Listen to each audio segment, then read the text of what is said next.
নমস্কার। যাদের রাহু খুব বিরক্ত করছে, রাহুর প্রকোপে আপনাদের জীবন অতিষ্ঠ হয়ে যাচ্ছে, তারা দুটি ছোট্ট উপায় বলবো, করুন, খুব ভালো ফল পাবেন। আমার এই ভিডিওটি যদি ভালো লাগে তাহলে লাইক শেয়ার সাবস্ক্রাইব করতে ভুলবেন না প্লিজ।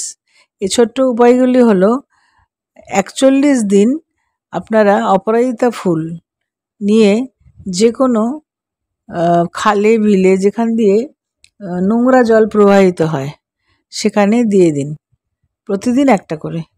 আর আপনারা যদি আপনাদের বাড়ি ঘরদোর গরুর যে চনা হয়, এই গরুর চনা নিয়ে এসে আপনারা প্রতিদিন ঘরদোর মুছুন।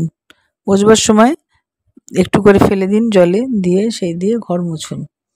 এটাও আপনারা টানা 41 দিন করুন, দেখবেন খুব তাড়াতাড়ি আপনারা এই রাহুর প্রকোপ থেকে নিস্তার পাচ্ছেন। করে দেখুন, দারুণ ফল পাবেন।